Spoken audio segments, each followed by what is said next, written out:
ఏకైక అర్హత ఆ భగవంతుని యందు నిరతిశయమైన భక్తి, భగవత్ కథ రచన చేసినటువంటి ఋషి పాదముల యందు భక్తి.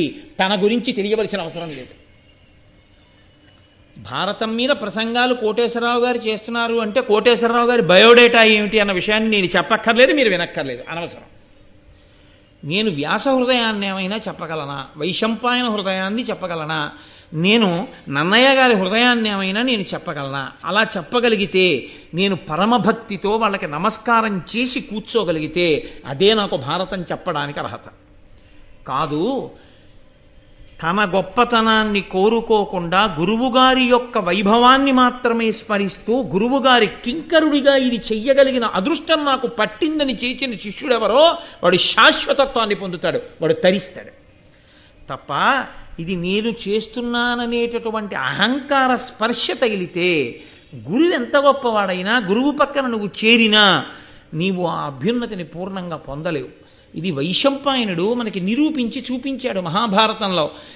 వైశంపాయనుడే అంత వినయంగా మాట్లాడితే, అంత భారతం చెప్పగలిగిన వాడు ఏ సభలో ఎక్కడ మీరు మీ బయోడేటా చెప్పుకుని మీ క్వాలిఫికేషన్లు, మీ గొప్పతనాలు, మీ బిరుదులు, మీ అక్కర్లేనితనాలు చెప్పుకుని అందుకు నేను భారతం చెప్తున్నానని మీరు చెప్పగలరా? నాకు చెప్పండి.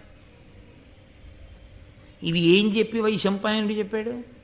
అది చెప్పడానికి నువ్వు చదువుకున్న చదువా కారణం? ఒక్కనాటికి కాదు. ఏదైనా అనుగ్రహం అంటూ ఉంటే అది కేవలం పరదేవతానుగ్రహం, కృష్ణానుగ్రహం, వ్యాసానుగ్రహం, కవిత్రయం యొక్క అనుగ్రహం. ఆ భావన లోపల పెట్టుకుని చెప్పిన నాడు, ఆ భావనతో విన్ననాడు గురువు యొక్క అనుగ్రహం పరిపూర్ణంగా కలుగుతుంది. వ్యాస భగవానుని యొక్క అనుగ్రహం మనకి పరిపూర్ణంగా కలుగుతుంది. కాబట్టి ఆయన భారత కథని ప్రారంభం చేస్తున్నాడు. చేస్తూ అన్నాడు, వాసవ ప్రతిముండు వసువను నాతండు చేది భూనాథుండు శిష్టలోక నుతకీర్తి మృగయా వినోదార్థమడవికి జని ఒక్క ముని జనాశ్రమమునందు నిర్వేదమున మహానిష్టతో సన్యస్త శస్త్రుడై తపమొప్ప జలుపుచున్న ఆతని పాలికి అమరగణంబుతో ఇంద్రుండు వచ్చి తానిట్టులనియే.